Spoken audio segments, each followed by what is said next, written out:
দুর্গাপুজো তো এসেই গেল, প্রতিটি বাড়িতে কিছু না কিছু মিষ্টি তৈরি হয়। আজকে আমার সন্দেশ তৈরি করবার ইচ্ছা হলো। 1 লিটার দুধ নিয়ে চলে এসেছি। তার মধ্যে 750 গ্রাম দুধ আমি ছানা কাটাতে দেব। নিয়ে নিলাম ভিনিগারটা জলের মধ্যে মিলিয়ে ফুটন্ত দুধের মধ্যে দিয়ে দেবো। তখনই আঁচটা আমি কমিয়ে দেব। নাড়তে নাড়তে দেখবেন ছানাটা খুব সুন্দর কেটে যাবে। এই দেখুন খুব সুন্দর ছানাটা কেটে গেছে। 5 মিনিট চাপা দেওয়ার পরে গ্যাসটা অফ করে দেব।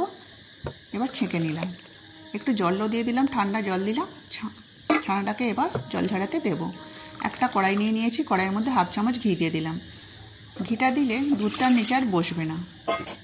এই দুধটাকে আমি ঘন করব। নিয়ে নিয়েছি 50 গ্রাম পাউডার দুধ। এটাকে একটু গুলে নিয়ে ওই দুধের মধ্যেই দিয়ে দেবো। এবার আরও ভালো করে ফোটাতে থাকবো, ঘন করতে থাকবো। যখন ঘন হয়ে আসবে তখন আমি 100 গ্রাম চিনি দিয়ে দেবো। আর 4টে গুড়ের বাতাসাও দিয়ে দিলাম, বাড়িতে ছিল তাই দিয়ে দিলাম।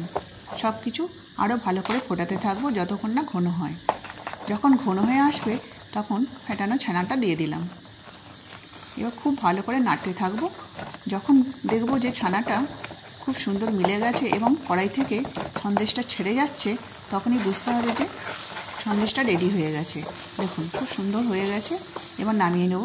আমার কাছে বাটার পেপার ছিল না, কেক তৈরি করা বাটির মধ্যেই আমি একটু ঘি লাগিয়ে সেট করতে দিয়ে দেবো। ঠান্ডা হলে 1 ঘন্টা ফ্রিজে রেখে দেবো। 1 ঘন্টা ফ্রিজে রাখার পরে খুব সুন্দর সেট হয়ে গেছে। দেখুন এই দেখুন খুব সুন্দর সেট হয়ে গেছে। এবার কেটে নেব। নিজের হাতে এইভাবে যদি মিষ্টি তৈরি করা যায় তার স্বাদই কিন্তু দ্বিগুণ হয়ে যায়। একবার অবশ্যই বাড়িতে তৈরি করে দেখবেন, খুব ভালো লাগবে। আর খেতেও কিন্তু খুব টেস্টি হয়।